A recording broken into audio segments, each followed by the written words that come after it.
दोस्तों, आज के इस वीडियो में हिंदी साहित्य इतिहास के महान राष्ट्र कवि मैथिली शरणगुप्त जी के योगदान और उनके जीवन के बारे में जानेंगे। जी हाँ दोस्तों, मैथिली शरणगुप्त जी हिंदी साहित्य के खड़ी बोली के प्रथम महत्वपूर्ण कवि थे। वे इतने प्रसिद्ध थे कि हिंदी साहित्य की जगत में उन्हें दादा के नाम से संबोधित किए जाते थे। मैथिली शरणगुप्त जी का जन्म 3 अगस्त 1886 में पिता सेठ रामचरण कनकनी और माता काशीबाई की तीसरी संतान के रूप में उत्तर प्रदेश में झांसी के पास चीर गांव में हुआ था। माता और पिता दोनों ही वैष्णव धर्म से संबंध रखते थे। विद्यालय में खेल कूद में अधिक ध्यान देने के कारण पढ़ाई उनकी अधूरी रह गई। घर में ही हिंदी, बांग्ला, संस्कृत साहित्य का अध्ययन किया। मैथिली शरणगुप्त जितने अच्छे कवि देशभक्ति की रचनाओं के थे, उतना ही अच्छा चित्रण वे अपनी रचनाओं में प्राकृतिक प्रेम को लेकर किया करते थे। वे ऐसे कवि थे जिनकी कविताओं से निराश मन को प्रेरणा मिलती है। कविता की दुनिया के सरताज मैथिली शरणगुप्त राष्ट्र कवि के तौर पर जाने जाते थे।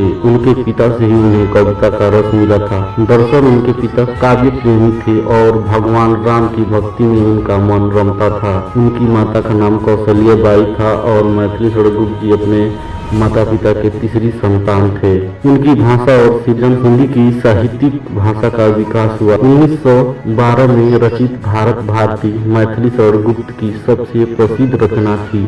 इसके प्रकाशन के साथ ही वे लोकप्रिय कवि के रूप में जाने लगे। इस रचना में उन्होंने अपने देश के प्रति प्रेम को दर्शाते हुए वर्तमान और भावी दुर्दशा से उबरने के लिए समाधान खोजने का सफल प्रयोग किए थे। गुप्त जी की प्रारंभिक रचनाएं कोलकाता से प्रकाशित होने वाले वैश्योपकारक नामक पत्र में छपती थी। आचार्य महावीर प्रसाद द्विवेदी जी के संपर्क में आने पर उनके आदेश, उपदेश एवं स्नेहमय परामर्श से इनके काम में पूर्ण रूप से आ गया। आगे चलकर इन्होंने यशोधरा, रंग में भंग, साकेत, भारत भारती, पंचवटी, जय भारत, पृथ्वी पुत्र, किसान, हिंदू, चंद्रहास, द्वापर, उड़ाल गीत जैसे प्रसिद्ध रचनाएं किए। भारत सरकार ने इन्हें पद्म भूषण पुरस्कार से सम्मानित किया। मैथिली शरणगुप्त जी पर गांधी जी का भी गहरा प्रभाव पड़ा था, इसलिए उन्होंने राष्ट्रीय आंदोलन में भाग लिया और कारावास की यात्रा भी की थी।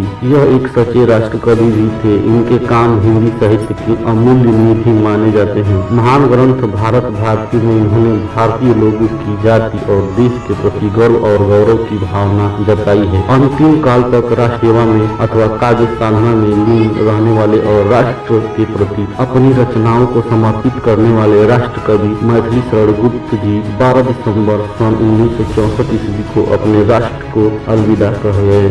हेलो दोस्तों, इस महान कवि के लिए एक like, share and subscribe. Video को देखने के लिए धन्यवाद। मिलते हैं अगले वीडियो में।